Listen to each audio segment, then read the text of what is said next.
Ce samedi 8 juillet 2017, nous avons célébré la deuxième édition de la journée de l'excellence qui nous a permis de primer les 232 meilleurs élèves de l'ensemble des établissements élémentaires de la commune de Ngoundiane. Dans chaque classe, le premier et le deuxième ont été choisis sur l'ensemble de l'année par le CODEC, qui a été le maître d'œuvre de cette cérémonie, qui nous permet en tout cas d'encourager et de cultiver l'excellence pour que Ngoundiane soit un pôle d'éducation de qualité. Nous avons fait de l'enseignement un secteur prioritaire. C'est pourquoi d'année en année, nous multiplions les efforts. Depuis 7 ans, aucun élève de la commune de Ngoundiane n'achète de fournitures scolaires. Parce qu'avant le 1er octobre, toutes les fournitures sont en classe. Nous avons pris un défi de relever définitivement, en tout cas à zéro, le taux d'abri provisoire. Cette année, au moment où je vous parle, nous venons d'accueillir 200 tables bancs. Nous avons démarré un chantier de 10 salles de classe, après en avoir fait 4 depuis le mois de janvier, ce qui fait que cette année nous aurons fait 14 salles de classe et l'année prochaine nous entendons en faire pour régler définitivement la question en tout cas d'abri provisoire qui existe un peu partout au Sénégal, mais en tout cas à Ngoundiane, nous voulons éradiquer dans un délai au maximum d'1 an. C'est tout à fait possible parce que aujourd'hui nous croyons beaucoup à l'éducation de qualité, mais surtout une éducation qui permettra en tout cas de préparer la jeunesse pour relever les défis du développement de demain. Ces défis ils sont multiformes, ces défis ils sont multiples et il nous appartient à nous tous, d'abord autorités locales, ensuite l'État central, en tout cas de créer les conditions pour que en tout cas l'éducation soit placée au cœur du développement de notre pays. C'est pourquoi ce qui s'est passé cette semaine nous attriste et nous fait peur pour l'avenir de notre pays. Jamais de mémoire de Sénégalais, nous avons vécu des fuites aussi intenses dans un examen, a fortiori le baccalauréat qui est le premier diplôme universitaire. Il y a des responsables et il y a des coupables. Il faudrait véritablement que l'État assume toutes ses responsabilités dans ce qui est arrivé et qui risque de sacrifier des centaines voire des milliers de jeunes. Parce que les conditions dans lesquelles les élèves vont être évalués ou réévalués, en tout cas ne militent pas pour une sérénité, pour une quiétude. Le baccalauréat est un diplôme très difficile, mais c'est un diplôme précieux. C'est pourquoi c'est bien d'interroger des élèves qui ont acquis les sujets d'examen avant, pousser les investigations pour retrouver les véritables responsables de cette pandémie qui finit de gangréner le système éducatif. Et je pense que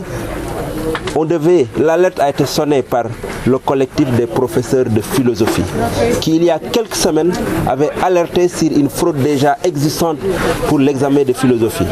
Je pense que la réponse que le gouvernement avait servi sous forme de menace n'était pas la plus appropriée. Je pense que le mal est déjà là. Il faut sauver cet examen de l'année dernière. Moi, je fais peur tout pour que ça ne se répéta plus parce que ce n'est pas acceptable que le système éducatif sénégalais qui a formé d'éminents intellectuels dans ce Sénégal, en Afrique, un peu partout dans le monde, que ce système soit voué aux gémonies. Ce n'est pas acceptable et je pense que ça ne milite pas pour un développement du Sénégal, ça ne milite pas pour un Sénégal émergent et je pense que les autorités en sont conscients et prendront les responsabilités pour que ça ne se répète pas. Nous avons réussi à faire cette belle journée parce que nous avons un partenaire qui s'appelle Papeterie Express qui, grâce à elle, donc on a réussi en tout cas, bien entendu avec une enveloppe de 4 500 000 dégagée par la commune de Ngoundiane. Ce partenaire nous a appuyé substantiellement pour que l'enveloppe globale soit portée à presque 6 millions pour primer les meilleurs élèves de la commune de Ngoundiane. Nous le remercions très sincèrement parce que c'est quelqu'un qui nous a beaucoup accompagnés dans l'enseignement religieux, mais aujourd'hui dans l'accompagnement pour les écoles primaires. Monsieur le maire, tantôt vous l'avez dit, la commune s'investit depuis longtemps dans le secteur de l'éducation. En termes de résultats, ces investissements ont nécessairement peut-être positivement impacté sur les... Oui, effectivement, ça a impacté fortement l'année dernière où, dans les différents examens de CFE, du BFM, mais également du baccalauréat, avec les crises cycliques, les grèves répétées, on avait enregistré des résultats catastrophiques. Dieu nous a sauvés l'année dernière. Le lycée de Ngoundiane avait enregistré l'un des meilleurs taux de réussite au baccalauréat, avec des mentions bien, des mentions à bien. Là où la moyenne nationale ou la moyenne de l'académie tournait autour de 30%, nous étions à 65%. Ça, parce qu'il y a des investissements qui ont été faits à tous les niveaux. Parce que ce que nous faisons dans l'élémentaire, nous le faisons dans le moyen et le secondaire. Avec une cérémonie de don de fascicules. 6000 fascicules qu'on a offerts, en plus du lycée de Ngoundiane, à une dizaine de lycées du département de Thiès. Et les mêmes résultats ont été notés au niveau du BFM, au niveau du CFE. Et si d'une année à l'autre, nous avons la motivation d'investir beaucoup plus dans le secteur de l'éducation, c'est parce que les résultats suivent. Et nous entendons continuer. C'est pourquoi je pense que à chaque fois que les résultats seront là, nous serons davantage heureux d'augmenter en tout cas les allocations qui sont faites dans le secteur de l'éducation. Tey dañu tànn téeméeri xale ak fanweer ak ñaar yi gën a ràññeeku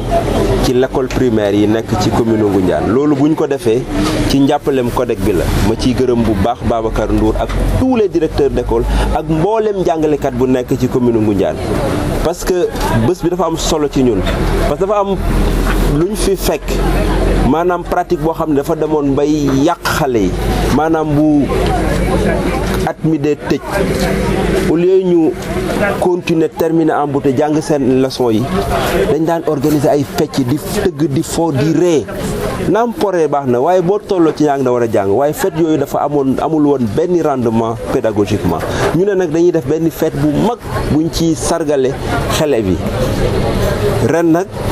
jël nañ décision ne incha allah dañuy continuer sargal élèves yi waaye danañ sargal jàngalekat yi parce que wax jàng xale rek ku wax élève wax maître te wax dëgg yàlla maître yi gàcce ngalaam ba tax na bés bi am na solo ci ñun mu am ku ñu ci jàppale tamit ku ñu wax PAPEX di société bu mag boo xam ne ci wàllu fourniture lay yëngatu bi ñu naatee bés bi dañu ut ay laaj directeur yi ñu wax ñu li ñuy sargale xale yi ñu dem ci ñi ñu laajte yëpp ñoo ci gënoon yombale waaye jaay nañ ñu waaye naam may nañu ay dictionnaire ak ay cahier ak lu bari yoo xam ne dañ ko jagleel xale yi kon maa ngi koy gërëm bu baax parce que boo gisee lii tamit parce que éducation maanaam mbirum njàngale dafa am solo te sama nattango maire bii xam na ko di monsieur Ali Diadiou di maire Porokhane jóge ba Nioro pour bokk ak ñun bés bi xam na ne état ci wàllu fonds de dotation lim ñu jox en tout cas fii ci départ arrondissement Thiénaba fonds de dotation yi 18 millions la 18 millions boo ci tabaxee ñetti salle de classe ca lay yem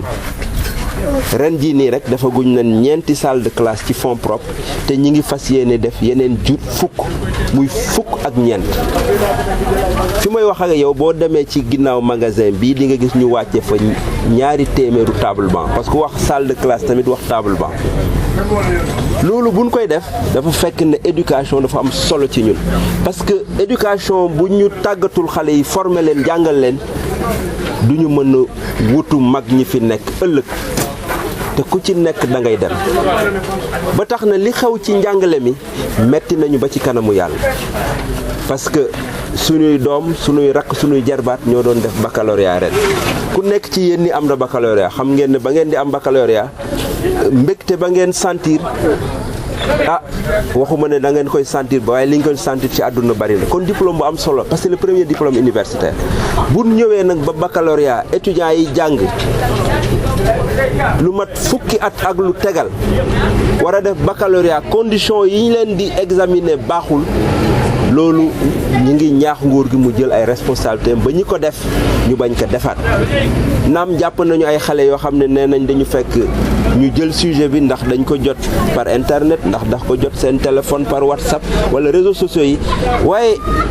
sujet yi ay jàngalekat ñoo ko xalaat administration office di bac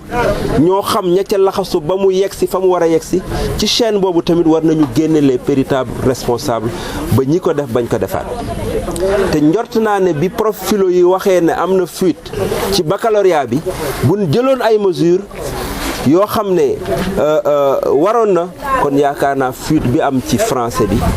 ak ci histoire géo bi du am ñu ñaan nañ créer les conditions ba xale yi mën a àggale ak jàmm ñu ci yàlla may chance ñu am baccalauréat ñu am ko te waaye lii bañ a amati parce que du sagu Sénégal du ndamu Sénégal système éducatif sénégalais ay cadres yu xarañ la formé ay universitaires ay hommes politiques ay président de la république yu nekk waxuma la ci Sénégal sax waaye ci Afrique yu bari Sénégal la ñu jàng kon système boobu waruñu ko seetaan muy naax saay te wax dëgg yàlla Sénégal mérité wul loolu kon ñi ngi ñaax autorité yi ñu jël seeni responsable ba li am bañ a amaat parce que du sagu Sénégal du ndamu Sénégal. yéen commune bi tam nekk na jële fi mbaar yi abri provisoire ak ban jeexital li ngeen di def lépp ci éducation bi am njëriñ ci résultat xale yi. waaw boo gisee ñu sawar at mu jot ñu gën a def ci éducation di jënd fourniture ba benn parent d'élève bu école di ubbi au 1er octobre doo jënd fourniture boo gisee tey jii nii ñu mën a def koom-koom boobu pour récompenser xale yi dafa fekk ne à chaque fois bu ñu ko defee rek gis résultat yi daaw maa ngi fàttali ne résultat baccalauréat bi baaxul woon ci Sénégal waaye ñun yàlla suturaaloon nañu Ngoundiane ba wax dëgg yàlla effort yu ñu def taxoon na ba ñu am résultat bu baax moyenne bi mën naa ne bu ma fàttalikul 63% la woon ñu am ay mention bien moom ay mention à bien lan loolu dañ ko tollanti parce que dañu jàppale woon étudiants yi élèves yi ci ay fascicules ci ay manuels waaye ci ay salle de classe résultats yi ñu am ci baccalauréat bi lu mel noonu la ñu am ci entrée en sixième ak ci CFE ak BFM ba tax na tant que ñi ngi def effort yi di gis résultats yi dañuy gën a sawar ba tax na encore une fois maa ngi remercier bu baax jàngalekat yi di primaire ba au lycée parce que wax dëgg yàlla gàcce ngaalaama lépp lu ñu doon def ci infrastructure ci jumtukaay te jàngalekat yi ak ñiy jàng defuñu lu war kon résultat yi du wax kon ñoom tamit gàcce ngaalaama